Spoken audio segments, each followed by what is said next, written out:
Hey, what's up, ladies and gentlemen? This past week, on March 11th and March 12th, I embarked on an epic Indiana road trip. Monday, went down to Indianapolis for Monday Night Raw, about a three-ish hour drive, and then came back home, so it's 6 hours, and then came back home, and then went down to Fort Wayne, which is about just under 2 hours-ish for Friday Night Smackdown. So I'm going to give you a brief rundown of what I remember. It was crazy, crazy, crazy. What I did the whole weekend. It's my weekend off work, so I consider it my weekend. Weekday weekend, yeah. So I'm going to give you what happened. First, got off work, went home, decided we were going to go to the Kokomo, Indiana Golden Corral. It was disgusting. I've emailed them. It was disgusting. They don't ever go there. Got there. I'm not going to emphasize, but it's just terrible. Their steak sauce, they dilute their steak sauces. That's gross. Their meat's raw. It's gross. Each time I went there, it's been disgusting. It's kind of been not disgusting. Let me rephrase that. Each time, it's gotten progressively worse. I think that they're mixing sauces and they're not going the way Golden Corral standards have been. I think it's continuously going down. So I got sick immediately there, and I'm worried. Oh my God, epic road trip. What am I going to do? But I was able to withstand it. We embarked. We kept embarking. Made it down to Indianapolis. The line was ridiculous. The ticket time said 7:30, meaning they were going to start taping the pre-show because Raw's at 8 o'clock to 11:05-ish. We're freaking out. What's going to happen? Finally, the lines start going about 7:15, 7:20. It's just ridiculous.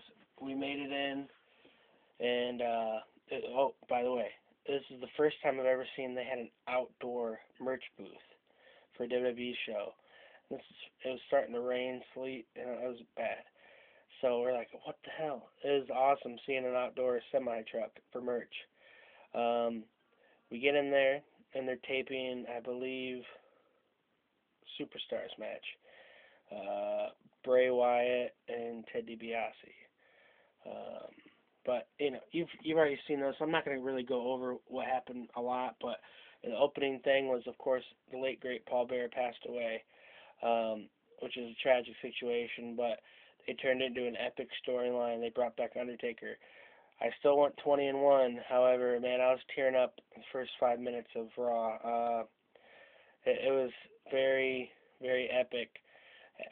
Seeing that urn, seeing him bow down to the urn, and CM Punk came out, man, it was awesome. Crowd was great. You know, it's great being at a show where there's like 17,000 people that think exactly the way you are. I had some people behind me that were smarks that were just like, oh, Jericho's old. Why is Jericho doing the lion debut? Blah, blah, blah. But, you know, you just kind of phase them out, flip them off, break their kneecaps. You know, it's good stuff. It was fun. Sat in section, I think, 104. It was fun. I have not watched the show on USA Network yet, so I'm not sure if you can see us, but I will make note if you can when I do watch it. It was great. We made our, it was definitely worth the 6-hour total drive to go down there and $60 or so for the ticket. Had a blast. Then came back home, slept for a few hours, then we embarked on Fort Wayne. Fort Wayne is an awesome freaking city. It's a lot bigger than the city I'm from, South Bend, which I always thought was a big, you know, pretty fairly good-sized city. Tons and tons of stuff. We walked 0.8 miles from the Coliseum, which was located at Fort Wayne Memorial Coliseum, Allen County War Memorial, to the Glendale, I think, Glenbrook Mall. This mall is epic. I would definitely recommend checking out this mall if you can. At some points, it's 3 stories, like the Macy's is 3 stories.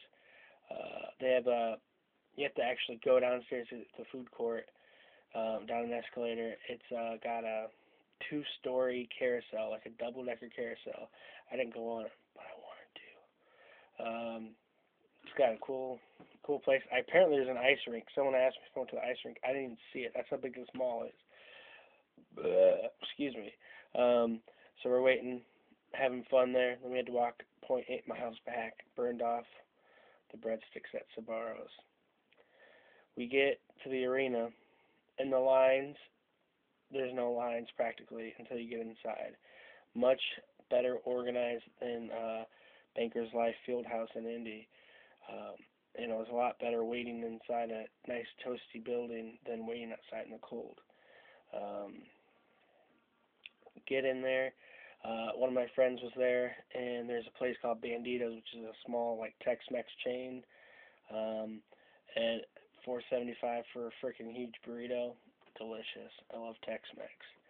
They brought the burrito up to our seat. Those seats, it's an older building. I got to look at when it was built, maybe 20 years ago. I mean, I'm a big dude, but I'm also a tall dude, and my knees were just shaking because I could not, there was no blood pressure in my knee. I was like, dang, I can't do this. And these steps are so steep. No armrests. No, like, armrails, rather. These steps are like this wide, and my feet are like this wide. I was like 12.5-inch feet. So, barely made it down the stairs. I had to get the attendant. I couldn't sit there. It was ridiculous. It was just so uncomfortable during the show. So I missed the opening Saturday night main event.